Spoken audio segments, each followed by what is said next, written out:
안녕하세요. 오정근의 속속경제 오정근입니다. 오늘은 7월 30일 금요일 아침입니다. 금요일 경제 시사에서 시작하겠습니다. 그럼 제가 준비한 자료를 보시면서 같이 말씀을 나누도록 하겠습니다.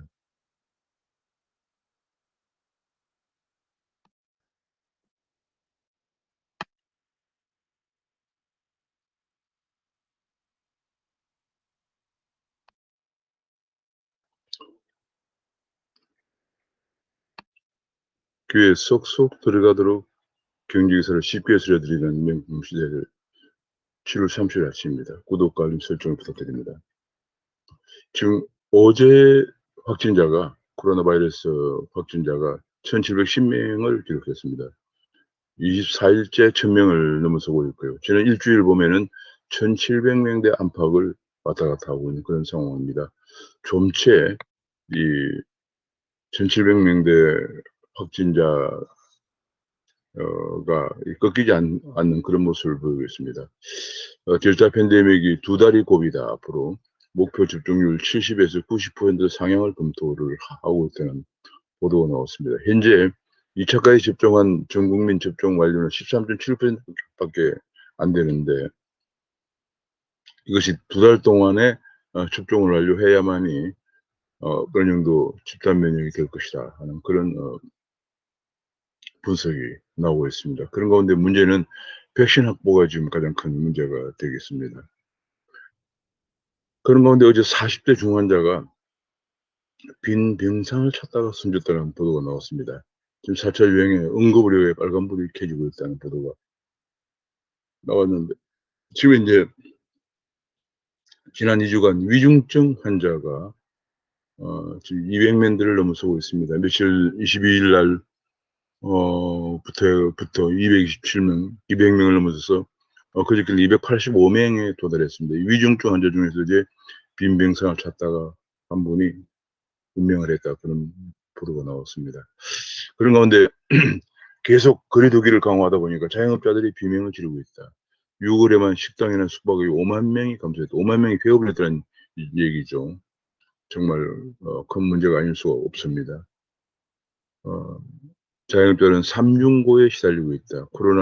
코로나에다가 최저임금에다가 물가 급등. 그래서 대출금이나 임대료도 못 내 폐업도 못할 지경인 자영업자들이 속출하고 있다는 그런 보도가 나오고 있고요.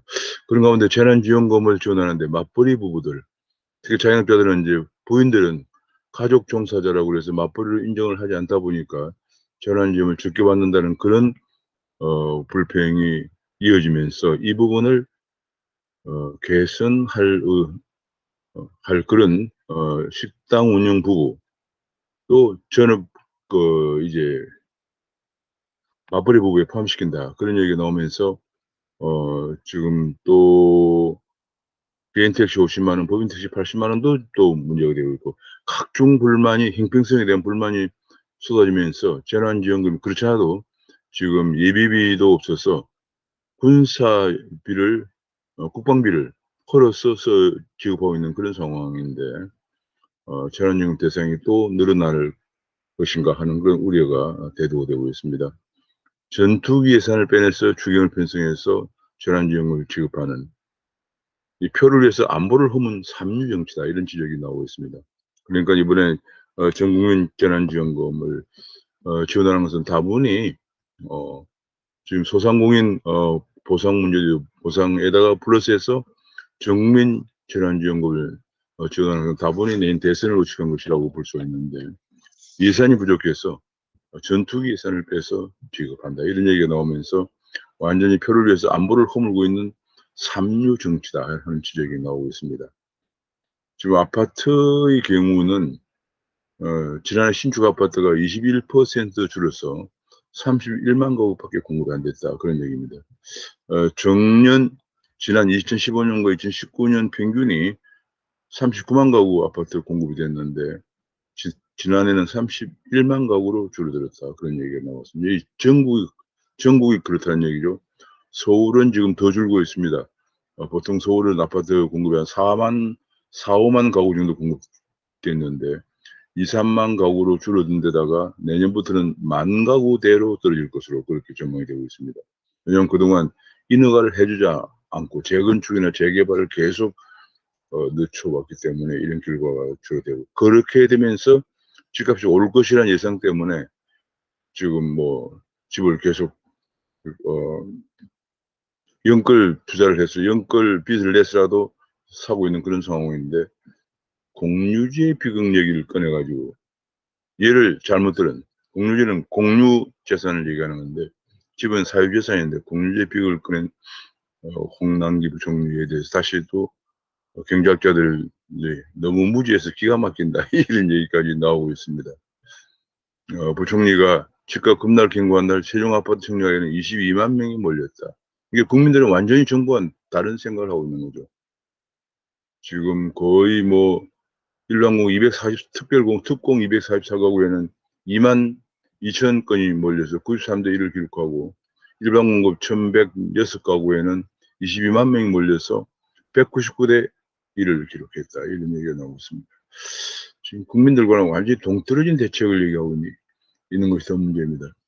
그런 가운데 주간 아파트 전세 가격 상승률 조사에서 7월 마지막 주에는 0.16% 올랐어 임대차법 시행 이후에 가장 많이 올랐다. 그런 얘기가 나왔습니다. 지금 뭐 어느 것 하나 제대로 정책이 제대로 되는 것이 없습니다. 집값도 계속 오르고 있고, 임대차 3법을 시행한 1년 동안, 1년인데 지금 지난주 전월세 가격이 가장 많이 올랐다. 전세값이 가장 많이 올랐다.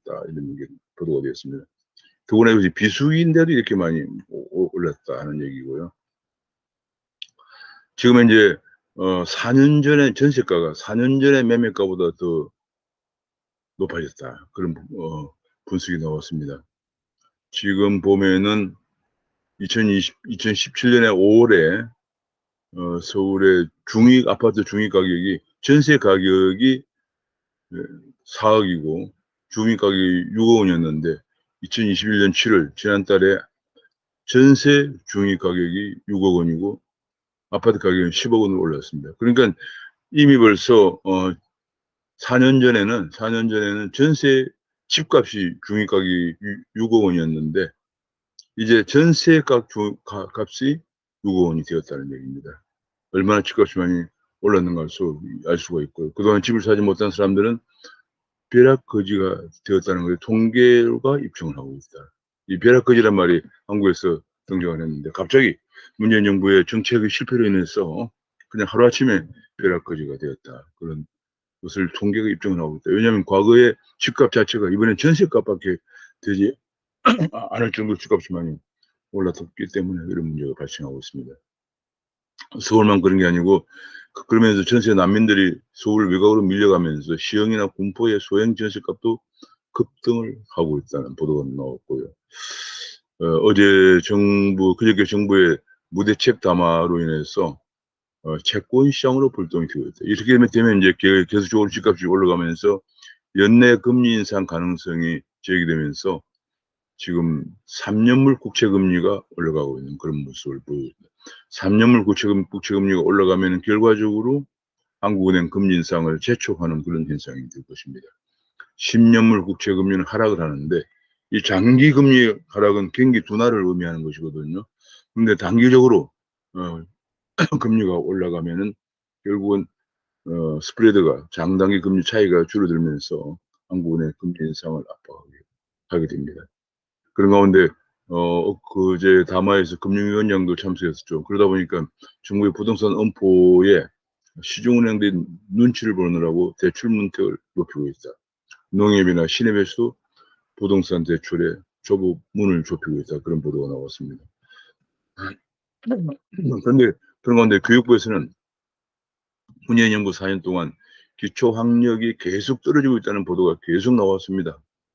기초학력이 계속 떨어지던 보도가 나왔는데 교육부가 학교 가외로 보충을 하겠다. 교대 4분대생까지 동원해서 초중고생 200만 명에게 무료 가외를 한다. 그런 대책을 내놨습니다. 203만 명의 보충 수업을 지원한다. 그런 얘기인데 대충 보면은 기초학력을 보강하기 위해서 학교 교과 보충 집중 프로그램 학습 도움닫기를 신세대 170만 명에게 무료 가외를 하고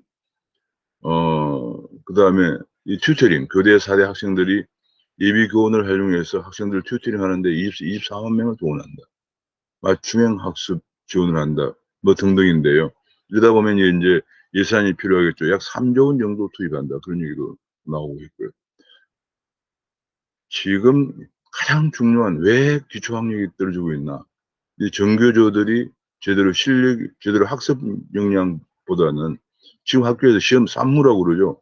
시험 없고 훈육이 없고 뭐 등등 그런 산무 얘기인데 그러다 보니까 이게 학생들도 제대로 교육이 안 되고 있고 전교조들 중심으로 교육하면서 안 되고 있는 데다가 또 교사들의 그런 그 기초학력 저하가 드러날까 봐서 학생들의 평가도 지금 시험도 안 본다. 뭐 이런 얘기 이렇게 하고 있는 상황에서 기초학력이 떨어지지 않을 수가 없는 거예요. 그러면서 계속 혁신학교만 강조하고 있습니다. 혁신학교만 계속 확대하고 있죠. 사립학교는 마저 없애고 특목고도 없애고 계속 혁신학교만 늘리고 있는 이념지향적인 교육만 하다 보니 자연스럽게 학력이 떨어질 수밖에 없습니다. 여기에 대해서 이제 학력을 보충하기 위해서 예산을 투입해서 사범학교나 교대 학생들을 동원해서 예비교원을 동원해서 학교 과외를 한다. 이런 방안을 내놨습니다. 문제의 원천을 해결할 생각은 하지 않고 현재 교육 시스템을 수월성 교육 중심으로 교정하려고 하지는 않고 40년 평균화 정책 결과가 이런 결과를 가져온 건데 지금 40년 평균화 정책이 더 심화되어 온 거죠. 혁신학교도 못해가지고 시험도 안 보는 학교. 뭐 혹은 수포자, 수학을 포기한 자들이 3분의2가 넘는다는 보도가 나온 지 벌써 오래되었고요. 그런 가운데 지금 4차 산업혁명이 진전되면서 우수인력이 필요한데 우수인력은 그냥 기초학력도 지금 계속 떨어지고 있다. 그래서 이런 문제의 원천을 해결하려고 하지 않고 학교 과외라는 걸 통해서 그야말로 좀 면피성 대책만 내는 것이 아닌가 싶습니다. 4년간 학력 격차 방치해놓고 뒤늦게 학교 과외를 통해서 해결하려고 한다. 이런 땜질 처방이다. 이런 비판이 나오고 있습니다. 그런데 그런 가운데 이미 교육 거부금은 6조 원이나 확보되어 있고 추가 예산 투입은 혈세 낭비다. 이 지방재정 교육 거부금이 중앙정부의 예산의 20% 정도를 자동 배분하게 되어 있어서 지금 교부금은 6조 원이나 지금 확보되어 있는 상태이기 때문에 추가 예산하면 안 된다. 그런 얘기가 또 나왔습니다. 그런 가운데 지금 물가가 계속 오르고 있습니다. 계란에 의해서 라면까지 오르고요. 안 오르는 게 없다.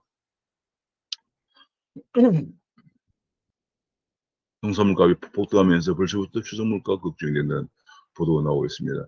한국 경제는 결국은 장치나 장비 쌓는 투자로는 한계가 있고 혁신 시스템을 생산성을 높일 수 있는 방향으로 가야 한다는 얘기인데 한국은 지금 혁신은커녕 반기업 정책으로 계속 국내 투자가 안 되고 있는 상황입니다. 최근에 반도체 외에는 이렇다 할 만한 투자가 장치나 장비를 쌓는 투자도 좀 안 되고 있는 그런 상황입니다. 그런 가운데 일자리를 구하지 못하는 MZ세대는 외면하고 정년 연장 카드를 또 여당이 꺼냈다. 한마디로 장년들의 표를 의식한 거죠. 노장년들의 표. 근데 상당히 보수화되어 있기 때문에 이 표를 의식해서 정년 연장 카드를 꺼냈다. 그러면 젊은 사람들은 어떻게 할 것이냐 이런 문제가 제기되겠죠. 벌써 청년을 비정규직으로 내몬다는 비판까지 나오고 있는 상황입니다. 그런 가운데 전국이 늙고 있습니다. 250개 시, 군구가 모두가 고령화됐다는 것이 최근 인구조사에서 통계청이 발표한 2020년 인구 주택 총조사 결과에서 드러나고 있습니다. 고령화 베이비부모 700만 명이 고령층에 이미 진입하고 있어서 지금 고령층 비율은 보통 65세 이상을 얘기를 합니다. 근데 고령화의 65세 이상이 16.4%에 이르고 있다는 얘기, 작년에. 그런 가운데 저출산 예산으로 아기 1인당 1억 5천만 원을 쓰는데도 출생아 수는 10년 전에 60%로 줄고 있다는 보도가 나왔습니다. 현재 우리는 고령사회에 진입을 했습니다. 본래 이제 고령사회, 초고령화 사회가 있는데 우리는 65세 이상 인구가 20% 이상이면 초고령 사회인데 우리는 16.4%이기 때문에 고령 사회고 문제는 고령화의 속도가 너무 빠르다는 것이 문제입니다. 그렇게 되면 이제 결과적으로 생산 활동 인구가 줄면서 성장률이 떨어질 수밖에 없는 것이 가장 큰 문제죠.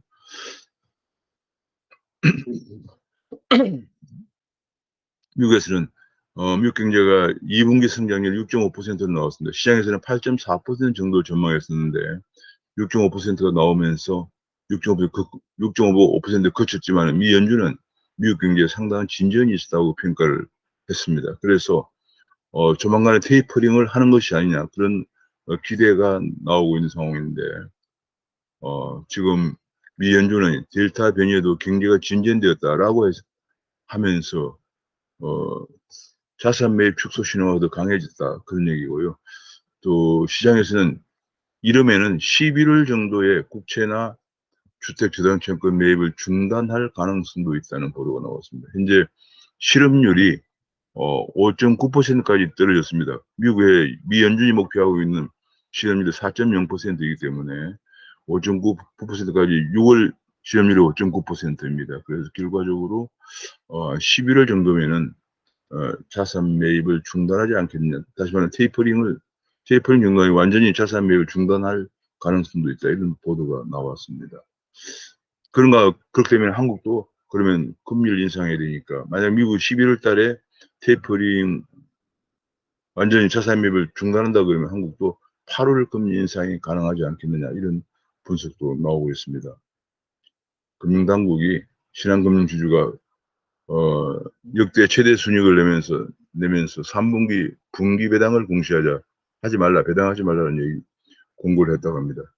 이게 지금 뭐 금융당국은 의견 표명이라고 하지만 한국의 막강한 규제 권한을 진 금융감독 당국의 입장을 고려하면 사실상 지시나 다름없는 없다 이런 분석이 나오면서 한국의 금융당국이 이런 일까지 간섭해야 되느냐 배당까지 간섭해야 되느냐 하는 지적이 나오고 있습니다. 한국인이 이번에 2020년 인구주택 총조사에서 한국인의 10명 중 3명이 30%가 혼자 산다는 것이 밝혀졌습니다. 그리고 65세상이 첫 800만 명 돌파하고, 이 혼자 사는 가구가 크게 증가하면서 지금 경제사회적으로 많은 변화를 초래하고 있습니다. 이번에 한국에서 지금 마지막 중복청약인 중복청약 공모주를 하는 크랩톤의 공모가가 49만 8천원으로 결정됐다는 얘기가 나와서 보도가 되고 있습니다. 지금 암호화폐 가격이 좀 소폭이나 오르고 있습니다. 비트코인 가격이 4만 34달러를 기록하고 있고요. 이더리움 가격이 2,392달러를 기록하고 있습니다. 여기 그림에서 보는 것처럼 최근 들어서 암호화폐 가격이 반등을 하고 있습니다. 지난번에 며칠 전에 지금 39,000달러까지 29,000달러까지 떨어졌던 거 생각하면 굉장히 많이 오른 것이 한 10,000달러 정도 지금 상승하고 있는 그런 상황입니다. 한국에서도 비트코인 가격은 4,593만 원을 기록하고 있습니다. 그런 가운데 미국에서 스테이블 코인을 규제한다. 그런 얘기가 나왔습니다. 이 스테이블 코인은 이제 달러라든지 금이라든지 이런 자산에 연동되어 있는 코인인데, 코인 가격이 너무 급등락을 하는 데 대해서 대안으로 나온 게 스테이블 코인인데, 이 스테이블 코인이 자산 구성이 예컨대 보면 이제 USD라고 해서 테더라고 하죠. 대표적인 게 USDT, 그 다음에 USDC 코인인데, USDT 같은 경우에 보면은 자산 구성이 달러는 거의 2.9%밖에 안 되고, 가장 비중이 큰 것이 기업보험을 가지고 있다는 겁니다. 그래서 만약에 이것이, USD 테더가 문제가 될 경우에는 기업보험 시장에 충격을 줘서 금융 시장을 흔들 가능성도 있다. 이런 것 때문에 지금 스테이블 코인을 규제안이 등장하고 있다는 그런 보도가 나왔습니다. 코스피는 지금 오늘 소폭 하락을 하고 있네요. 오늘 오전에 기관 투자 매물이 나오면서 장 초반에 약세를 기록하고 있는 그런 모습입니다. 개인만 홀로 사들이고 있는 그런 모습입니다. 그런 가운데 지금 메타버스가 요새 굉장히 주목을 받고 있는데, 메타버스는 지금 이렇게 정권 부수가들과 이렇게 대담도 하는 신한금융투자에서 스몰 메타버스라는 캠퍼스를 개설해서 대담하는 그런 모습도 나왔고요. 그런 메타버스의 유행을 타고 메타버스 회사의 맥스트가 상상을 하고 있다. 보통 따상 정도 하다가 하락인데, 이 맥스트는 계속 상상을 상한가를 계속 기록하면서 오르고 있다는 보도가 나왔습니다. 메타버스를 이제 아바타를 이용해서 면접도 하고 교육도 하고 채용 시장도 메타버스 열풍이 불고 있다는 보도가 나오고 있습니다. 삼성전자는 2분기 영업이익이 12.5조로 굉장히 높은 영업이익을 냈습니다만 역대급 이익을 냈습니다만은 지금 현재 2분기에 매출이 6조 원, 63조 원, 영업이익이 12조 5천억을 기록했습니다만은 그러나 지금 주가는 계속 떨어지고 있습니다. 주가가 계속 지금 7만 원대까지 떨어졌습니다. 한때 9만 원 하던 주가가 7만 원대까지 떨어지고 있는데 이것이 가장 큰 것이 경영 공백 때문에 지금 삼성전자의 진로가 불투명하다 하는 것이 가장 큰 문제이고요. 그러다 보니까 애플은 14%일 때 삼성은 2%나 주가가 하락하고 있다. 역대급 영업이익에도 불구하고 주가가 오히려 하락하는 그런 모습을 보이고 있습니다. 게다가 메모리 반도체 쏠림이 심화되면서 삼성 지금 돌파구가 보이지 않는다. 게다가 TSMC는 인텔이 계속 공세를 해오고 있는 상황에서 삼성만 미국 투자 총수 부재 상태에서 미국 투자 결정이 지연되고 있고 스마트폰도 3년째 뒷걸음질을 치는 데다가 최근에 베트남, 인도 공장까지 가동 중단이 되는 악재까지 겹치면서 지금 돌파구가 보이지 않는다. 그런 얘기가 나오고 있고요. 지금 파운드리도 흔들리고 스마트폰 점유율도 후퇴하면서 삼성전자가 지금 위기 상황으로 가고 있다.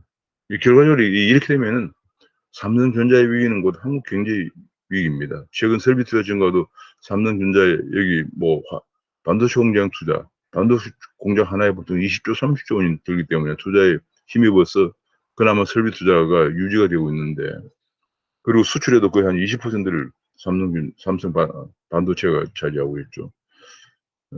삼성전자의 위기는 곧 한국 경제 위기다 이렇게 해도 과언이 아닐 정도인데 지금 총수 부재 속에서 리더십 공백 속에서 계속 흔들리고 있는 그런 안타까운 모습을 보이고 있습니다. 그런 가운데 정부는 반도체나 미래 바이오차에 내년에 5조 원 이상 지원한다는 얘기는 지금 당장 급한 사안입니다.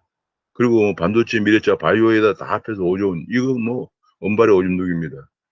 반도체 공장 하나 짓는데 20조 원, 30조 원이 들고요. 문제는 미국이나 중국이나 대만도 공장 짓는데 2년밖에 안 걸리는데 우리는 온갖 규제와 또는 세법 때문에 7년 시간이 걸리기 때문에 경쟁력을 유지할 수가 없는 그런 상황입니다. 모처럼 우리 경기를 이끌고 있고 또 전략상으로 굉장히 중요한 트럼프에 이어서 바이든까지 반도체 정상회담을 할 정도로 굉장히 중요한 반도체를 이렇게 정부에서 온발의 오줌 누기식의 지원으로 지금 반도체 특별법을 만든다고 했는데도 지금 지지부진하고 있는 그런 상황입니다.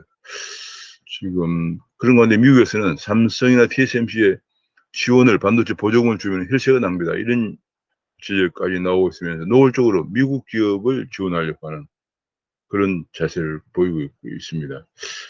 미국에서 다우존스나 나스닥은 지금 상승세를 기록했습니다. 지금 미국 GDP가 시장에서 예상보다 성장률이 2분기 성장률이 낮게 나왔음에도 불구하고 지금 계속 어닝 서프라이즈를 기록하고 있는 기업 실적들이 호조를 나오면서 계속 주가가 상승하고 있는 그런 모습입니다. 그런 가운데 글로벌 증시에서 미국 증시가 차지하는 비중이 59.75%다. 2017년 52%에서 59%까지 올라가서 당연히 단년 미국 증시 비중이 홀로 두각을 나타내고 있습니다. 그 외 다른 나라의 비중은 계속 하락하고 있는 그런 모습입니다. 한국은 세계 증시에 차지하는 비중이 1.62%입니다. 이것이 굉장히 중요한 것이 증시에 차지하는 비중이 이만큼 크다는 것은 자본시장이 그만큼 발달되기 때문에 금융산업이 그만큼 발달되어 있다는 거죠. 월가가 바로 그것을 대변해주고 있는 거죠. 자, 지금 현재 이커머스 비대면으로 코로나로 인한 비대면 이커머스의 빅뱅을 가져왔는데 특히 홈메이드 집합식 거의 대장을 하고 수산업이나 축산물, 농산수업 등이 등장하면서 전문 식품 플랫폼이 식탁을 점령하고 있다는 보도가 나왔습니다. 온라인 식품 시장 거래액이 43조 원까지 올라가고 있다. 그런 보도가 나왔고요. 거의 이제 1, 2인 가구가 증가하면 우리나라 가구에서 2인 가구가 60%를 차지한다고 합니다. 이렇게 되면서 퇴근길에 집 앞에서 장 보는 그런 그 형태가 확산되면서 편의점 빅3가 지금